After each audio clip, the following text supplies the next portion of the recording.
me at a relatively young age. When I became single, I had at work and in a couple of other different things I was dealing with, I was in a leadership position. And before I married again, which was almost more than 10 years, I made certain that I had in place a whole network of people independent of my marriage. Yep. Now, this is doing damage control before time. Lots of people get married and they become entwined with each other for many, many reasons, and everything they do together. You see him, you see her. You saw her, you saw him. And my wife, my present wife, was also disinclined. She had been married in the past, and so she had an independent life. Now, I'm going to warn people out there, that means that your spouse is going to see people of the other gender, and that makes everyone very uncomfortable. Yeah. So you have to be very confident in yourself and in your relationship for that to happen. That's a really like at present good time, I know so many people that sometimes I say, gee, how did I become so fortunate? I know a wide variety of people, men and women, that do many, many things. I'm involved in a lot of things, but I did it by design because I was concerned about the last time. Because the last time, all of the people that my wife who passed on, may she rest in peace, were people from her family and people that were friends that I met through her. And so those relationships, not because of any ill feeling, they just kind of dissolve. They dissolve after a fashion. Because a single person can only be with couples but so long and so many times and places. Like it's not relevant anymore. Right, yeah, exactly. You know, there was no contact. Yeah. I was looking to go to...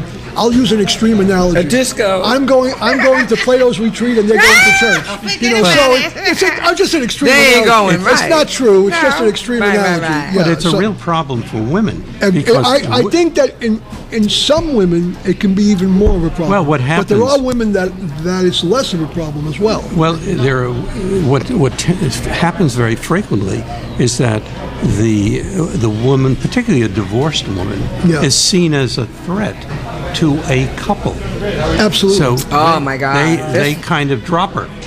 They were friends before when they were two couples. Just like a single woman would be a threat. Right, It's the and same thing, she's seen as a threat, and it's not always true. She's not necessarily out to grab that husband, but the idea it's that she doesn't know where to go either. Yes, you know, she's also out there. You're associated with these people for 25 years, and now suddenly you're persona non grata. Yeah, it's terrible. Or the man, he's like an extra person. So, you know, and it's but as mature people, because again, all my research was done with mature people. This issue of recognizing that you can have male friends and women friends who are friends, and not necessarily bed partners, and so it's less of a threat when you're older. Yes, as less of a threat. Yes, pretty much so. I want to hit back, and I know that you think I'm going to be hitting this for the wrong reasons, but I'm really not. When it comes to sexuality between older people, there's just a wide myriad of problems, impotence being one of them. But even after the impotence passes, and it usually does when people get used to each other. Chemical help. Yeah, there's chemical help, but there's also chemical. what you usually...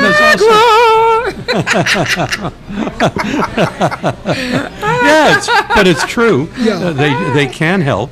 But it helps a lot. Big part of it is, and I think you're getting to the emotional issue. Yeah, those are the difficulties. Right. And because it's okay when you look like Peter Lawford or Cary Grant, but when you're 70 years old or 60 or even 50, a woman might feel uncomfortable at 50 for this man to see her as she really is. Yeah. Some women will feel very uncomfortable.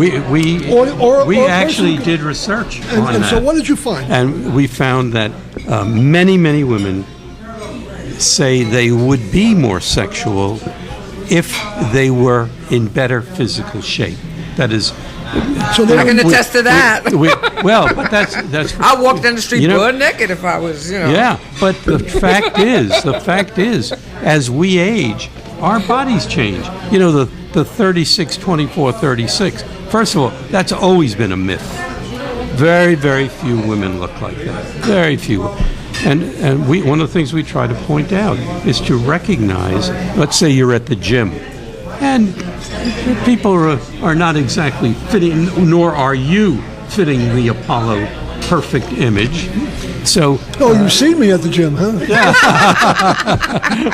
Listen, I just have to look in my own mirror and I say, hey man, now everything is kind of shifting around, and women are always talking about. Oh my God. Is shifting downward, right? You know, I look at some of these pictures of women with their flat bellies, and I said, even when I was born, I didn't have a belly like that. Absolutely. That's right. Very difficult.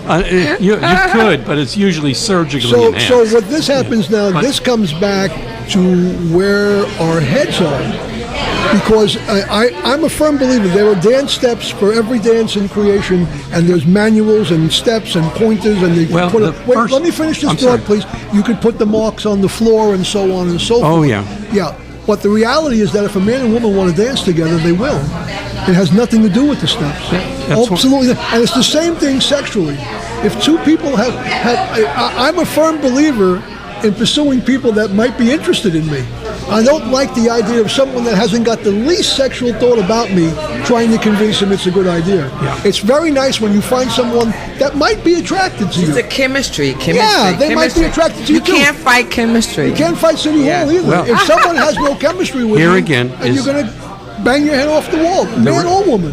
The research is very clear about this, because we ask specifically who initiated the first sexual encounter, and you find I'm trying to remember the exact numbers. I think it was something like 19% of women said that they did, about 24% of men say did, but about 60%, just under 60% say it was mutual.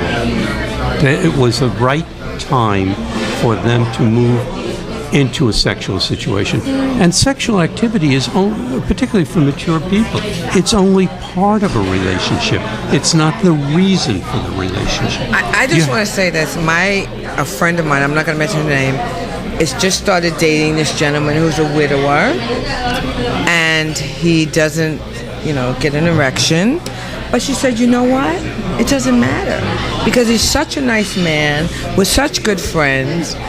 I'll work with him, and that's not as important maybe as it used to be years ago. Sex is more than just having an erection and intercourse. Yeah. It's the holding, it's the touching, and there are many, many other things a knowledgeable man can do to satisfy a woman. Oh, yeah. Right. Oh, really? Oh. Hi. Okay. Hello, everybody. This is the AC Lowe Show, and I'm Wait a second. Are you sure you want to continue this on television? It is on television. I said you want to continue it. It is on television. We're getting into some touchy-feely areas here. But that's a big part of having a complete sexual relationship. It's not just do it and get over it. If you're done in 15 minutes, you're not doing it right. But as mature people, you realize that it's all about being friends first. It's right. Friends. Yeah. When you're younger, it's all about, the most gorgeous guy, the biggest, or whatever. Thank you, Stephanie. You learn that it's really about. No, I don't like them too big. I just want to point that out. But it's really about having a friend first, that connection with each other. Yeah, and I'm going to predict that your friend's friend will eventually get where he's got to go. Especially in that kind of connection and with her, he'll get where he's got to go. She's so patient, and it doesn't even really matter to her. She said, he's so good to me, I don't even really care about that.